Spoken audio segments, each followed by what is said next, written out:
Ok, alors on plonge aujourd'hui dans ces écrits qui tentent de décrypter l'approche de Warren Buffett. C'est vrai que beaucoup cherchent à comprendre comment on peut bâtir un patrimoine solide et son nom revient tout le temps. Oui, c'est une figure incontournable. On a là des extraits d'un livre, 7 secrets de Warren Buffett, qui essaie de distiller des stratégies inspirées par lui. Tout à fait. Précisons quand même, hein, on explore les idées du livre, ce n'est pas du conseil financier direct, évidemment. Bien sûr, bien sûr.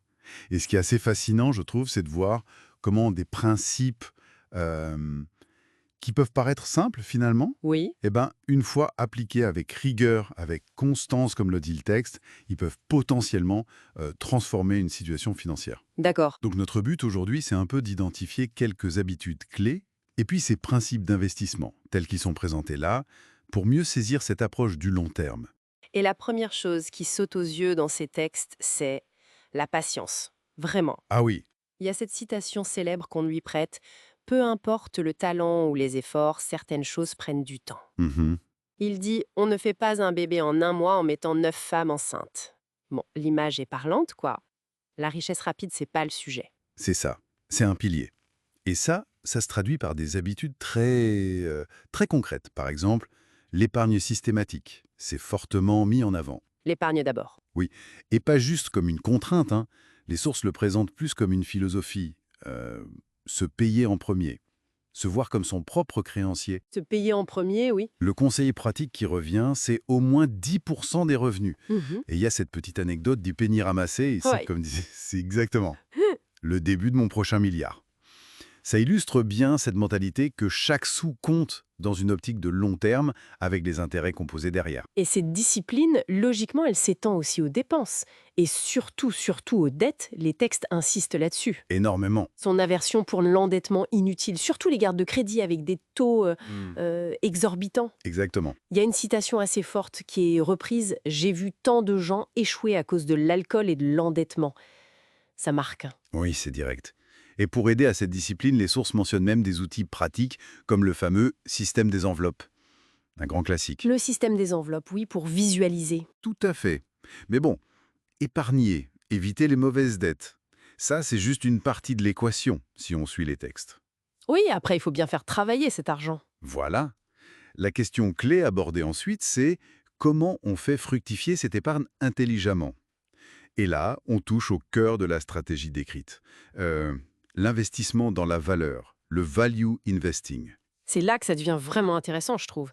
L'idée, donc, si je suis bien ce que disent les sources, c'est pas de jouer en bourse, quoi, pas de spéculer, Non, mais d'acheter des parts d'entreprises solides, comme Coca-Cola, qui est souvent cité, un classique dans son portefeuille.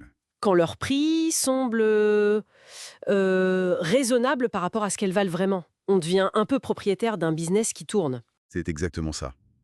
Les textes parlent de chercher des entreprises dont le prix en bourse semble plus bas que leur valeur intrinsèque. Une sorte de solde sur une action de qualité, quoi, Des soldes sur les bonnes entreprises. en quelque sorte. Et pour trouver ces entreprises solides, les extraits utilisent une métaphore assez connue, les douves.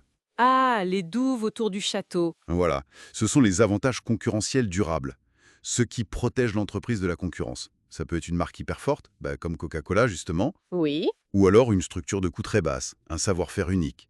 Quelque chose qui rend difficile pour les autres de venir prendre sa place. D'accord. Et il y a aussi cette idée du cercle de compétences, non? Absolument. C'est-à-dire investir seulement dans ce qu'on est capable de comprendre. Les sources suggèrent même de regarder autour de soi, dans son quotidien. C'est tout à fait ça. Rester humble en fait. Conscient de ce qu'on maîtrise, ou pas. Alors, comment on met ça en musique?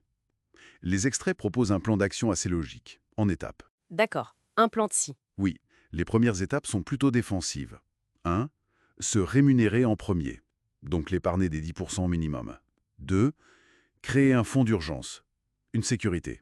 Logique. Faire face au coup dur d'abord. Exact. Ensuite, étape 3. Bien s'assurer contre les gros risques, santé, avalidité, ce genre de choses. La base de sécurité. Puis 4. Rembourser activement ses dettes. Surtout celles qui coûtent cher, comme les crédits renouvelables. Oui, les plus toxiques d'abord. Une fois que cette base est solide, là on passe à la cinquième étape. Investir régulièrement ce qu'on a épargné et laisser faire la magie. La magie des intérêts composés.